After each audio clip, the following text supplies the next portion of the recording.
On parle souvent de la complaisance envers l'extrême droite des médias actuels. Mais là, on n'est plus sur de la complaisance. On est sur un stade de fascisme avancé et même de médias traditionnels comme France Info. France Info qui nous explique que des néo-nazis qui taguent des croix gammées, c'est pas antisémite en fait. C'est pas antisémite. Alors, Dominique de Villepin qui nous parle de domination financière, ça c'est antisémite évidemment. Des militants pro-palestiniens, ça c'est des militants pro-Hamas antisémites évidemment. Par contre, des gars néo-nazis qui taguent des croix gammées, c'est pas antisémite. Et le pire là-dedans, c'est qu'ils se sont fait choper par les internautes et qu'ils ont fait prout et qu'ils ont modifié leur article par la suite. Donc on va rétablir la vérité. Parce qu'Internet n'oublie rien, parce qu'on a des archives Internet, on est allé sur Wayback Machine, trouver des archives. Et donc, vous allez voir ça. Alors, ce qu'ils nous disent, c'est un article qui s'appelle « Un roman sur Isère ». Ces militants de l'ultra-droite qui se disent prêts à la guerre. Plus d'une semaine après la mort de Thomas à Crépol dans la Drôme, l'ultra-droite a organisé plusieurs démonstrations de force samedi et dimanche à Romans-sur-Isère, déclenchant notamment des affrontements avec des jeunes du quartier de la Monnaie. Alors, je vais insérer toute ma lecture, comme ça on n'a pas à la refaire. Sans violence, il n'y a pas de changement. Avait dimanche 26, avancé dimanche 26, un militant rencontré par France Bleu Drôme-Ardèche à Romans-sur-Isère. Tout le monde est d'accord pour dire c'est triste, c'est quelque chose qu'on partage avec la gauche, avec tout le monde. Tout le monde est d'accord pour dire que le seul moyen pour faire changer les choses, ça sera la violence. Soyez prêts à la guerre, il n'y a pas d'autre solution. Derrière la menace de violence à venir, le risque d'une contagion existe. Samedi 25 novembre, à Paris, 13 personnes, dont 7 fichés S d'ultra-droite, ont été interpellées en flagrant délit pour des tags de croix gammées. Alors là, vous avez la phrase qu'il y a aujourd'hui sur l'article, c'est « Selon une source policière, cet acte n'est pas seulement antisémite, ce serait aussi un hommage aux ultras de Romans-sur-Isère ». C'est pas ça qu'a disait la source policière de base. Quand on va sur Wayback Machine, donc voir comment c'était écrit le 27/11, cet article, c'était marqué « Selon une source policière, cet acte ne serait pas antisémite, mais un hommage aux ultras de Romans-sur-Isère ». C'est-à-dire qu'il y a des mecs fichés S d'ultra-droite qui taguent des croix gammées. On nous explique « Oui, bon, bah, c'est pas... c'est de l'antisémitisme soft, voire c'est pas de l'antisémitisme ». Par contre, quand vous avez Dominique de Villepin ou quand vous avez un type pro-palestinien qui soutient la Palestine, là il devient antisémite. Mélenchon devient antisémite. De Villepin devient antisémite. C'est assez ouf. C'est assez ouf ce qui se passe. C'est vraiment, c'est pas en notre faveur pour le coup. On voit que les médias, de manière générale, hein, même les médias un peu de centristes, sont en train de tourner. Alors, au même moment, sur les médias d'extrême droite, c'est le délire. Vous avez par exemple sur CNews un type qui est en train de faire le match, est en train de nous expliquer que la guerre civile, voilà, comment ça va se passer, qui va gagner, et que c'est vraiment plutôt contre les musulmans, donc ils n'ont pas intérêt à le faire parce qu'en gros on va les raser, quoi. C'est un peu ça ce qu'il nous explique. Regardez ça. La guerre C'est Guillaume Bigot hein, qui parle. Civile est-elle inévitable et déjà perdue?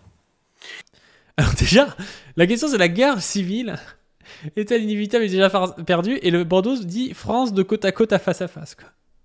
Ces mecs-là font semblant de pas vouloir la guerre civile alors qu'ils jubilent en ce moment. Ils jubilent. Alors certains voudraient nous en persuader et en fait, il faut dire qu'il y a des raisons objectives d'avoir peur. Ce qui s'est passé à Crépol montre qu'on peut légitimement avoir peur de ce séparatisme armé couteau. On peut avoir peur de la propagation de l'islamisme, c'est tout à fait légitime. Et on ne peut qu'éprouver une sorte de colère. Alors, ce qui ressemble le plus à la guerre civile, c'est ce qu'ont fait les militants d'extrême droite à Romans-sur-Isère. Ça ressemble vraiment à une guerre civile. 80, armée de barre de fer et tout. L'islamisme dans tout ça, ça n'a pas tant de rapport en fait. Finalement, pas une sorte, d'ailleurs une colère tout court. Charlotte nous a montré un très bel exemple hier et elle avait raison contre un État munichois, un État qui se couche en permanence. Et donc ça crée dans la population un sentiment d'impuissance. Et cette impuissance semble nous diriger tout droit vers la guerre civile. Je comprends ça, mais en fait, il faut aussi se dire que si un pouvoir normal, au sens démocratique du terme, qui correspondrait aux vœux... J'aime bien la notion de pouvoir normal. On croirait du Tatiana Ventose. Si le pays réel se réveille... Au moins de 60-70% des Français arrivaient aux affaires, les choses pourraient revenir dans l'ordre. 60-70%, c'est pas choisi pour rien comme chiffre, c'est les chiffres du bloc macroniste qui s'allie avec le bloc réactionnaire. C'est vraiment la bourgeoisie, 60-70%, c'est le vote bourgeois en fait. Non pas, il n'y a pas 70% de bourgeois en France, hein, c'est les gens qui votent pour ces partis-là. Assez rapidement, on pourrait avoir une répression juste et normale et on pourrait avoir un arrêt des flux migratoires. Mais on va dire non, mais c'est foutu. J'aime bien comment il dit ça dans la barbe. On pourrait avoir une répression juste et normale et un arrêt des flux migratoires. C'est trop bizarre. Un truc. C'est trop tard, justement, la guerre civile va éclater, etc. Je plaide pour sortir du fantasme, pour aller vers le réel. Le réel. Alors je sais bien que ça intéresse peu de gens, le réel. Mais le réel est très... Voilà, lui il est contre la guerre civile. Le gars, donc il a le discours anti-immigré. Il a le discours répressif. J'imagine contre ces populations issues de l'immigration. Mais lui, il est contre la guerre civile et pour le réel. Très important. Parce qu'en France, à l'heure qu'il est, en 2023, il y a moins de racailles que de forces de l'ordre et de militaires additionnés. Soit 450 000 plus 35 000 réservistes. Donc lui, il fait déjà les comptes. Lui, il fait déjà les comptes. Il sait déjà il est déjà en train de s'imaginer la guerre civile. Vous imaginez le délire, hein. Réel, hein, même une estimation absolument apocalyptique et délirante qui verrait tous les jeunes de banlieue se suivre un drapeau du séparatisme, etc. Tous les jeunes de banlieue, c'est leurs ennemis, c'est les jeunes de banlieue, en gros. On aurait quoi ? On aurait, et même, allez, admettons, soyons fous, tous les hommes de l'immigration musulmane, etc. Tous les hommes de l'immigration musulmane. Non mais, c'est une dinguerie, hein.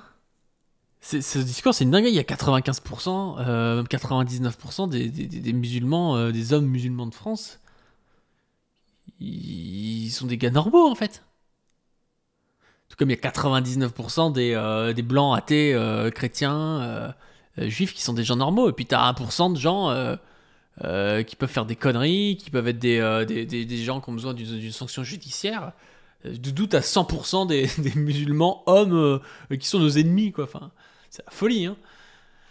Rejoignant une espèce d'armée séparatiste fantasmagorique, on aurait quoi ? On aurait 2 millions de personnes. Il y a 30 000 armes dans les banlieues. Allez, on va multiplier ça. Mais le mec, il sait combien il y a d'armes dans les banlieues, combien il y a de personnes à aller fusiller et tout, c'est la folie. Par deux. On va dire qu'il y a 60 000 armes, ce qui n'est pas vrai, mais admettons qu'il y ait 60 000 armes. Déjà, il y a 450 000 personnes qui sont armées et entraînées dans les forces de l'ordre, mais surtout, de 20 à 50 ans en âge de se battre, il y a 12 millions de Français qui seraient... Non mais le mec est en train de nous expliquer qu'il y a 12 millions de Français qui sont prêts demain à aller buter les hommes musulmans dans les quartiers, quoi. On en est là, quoi. Alors on a France Info qui nous dit oui, bon, les croix gammeuses, peut-être pas si antisémites que ça. Et il y a des gars comme ça qui nous expliquent, voilà, nous, on a plus d'armes, on est jusqu'à 12 millions, donc vous avez pas intérêt à nous casser les couilles dans les banlieues. C'est la folie, quoi.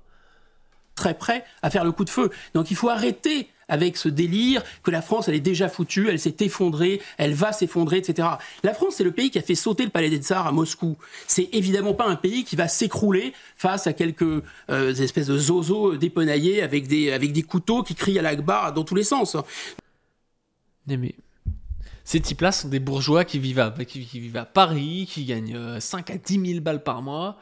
Et ils ont ce discours-là en mode ah ouais, non mais le problème en France, c'est les zozos qui crient Allah Akbar. Vous avez vu comment ils arrivent à instaurer ça? Il y a les débiles qui suivent derrière à répéter ce discours pour essayer de l'ancrer.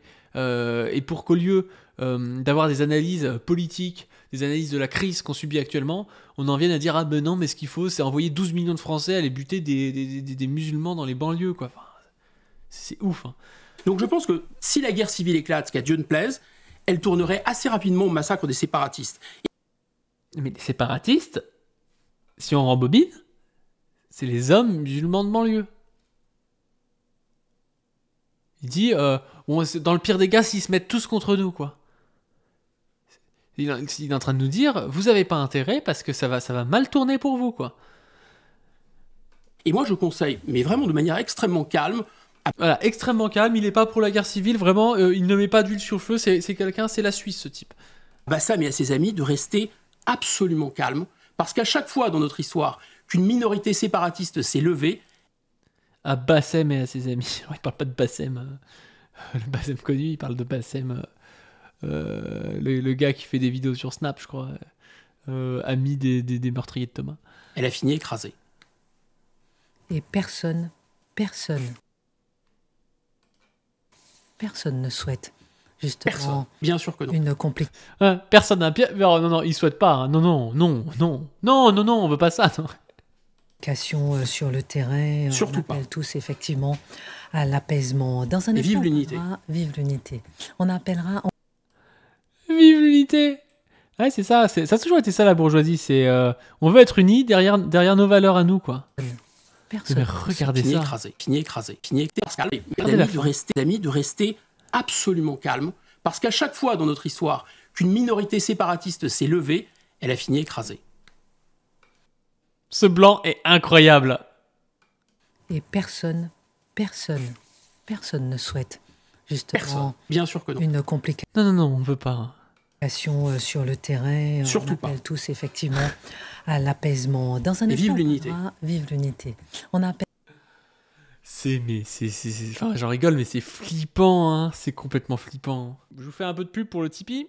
Le mois est reparti, donc on est reparti avec les dons mensuels. Je crois qu'il y avait 597 € de dons mensuels et le mois dernier on a gagné environ 1800 €, je crois. Grosse somme, ça nous a permis d'acheter cette caméra. Je sais pas si vous avez vu, mais la qualité est quand même tout autre. Hein. D'acheter caméra, d'acheter aussi du matos de son, des perches, des lumières, des choses comme ça. Et le but, ça va être de pouvoir faire des interviews aussi IRL, quoi. Parce que je pense que c'est pas plus mal. Je commence à avoir quelques personnes qui seraient intéressées par des interviews, mais j'ai pas envie de les faire en visio avec une qualité un peu dégueu. J'ai envie de le faire en vrai avec une qualité professionnelle pour qu'il y ait le plus de monde possible qui viennent sur ces interviews-là et pouvoir taper dans du public qui parfois va être arrêté par le fait que l'interview soit de mauvaise qualité, quelque chose comme ça. Donc ce sera pas le cas. Donc donnez sur le Tipeee si vous le pouvez, s'il vous plaît. Et demain, après-demain même, dimanche, on sort une 3e vidéo en 3 semaines sur la chaîne principale. Une vidéo qui sera consacrée à la question du nationalisme dans les processus notamment de colonisation, et vous allez voir, ça va être pas mal du tout. Donc je vous invite à vous abonner à la chaîne principale aussi.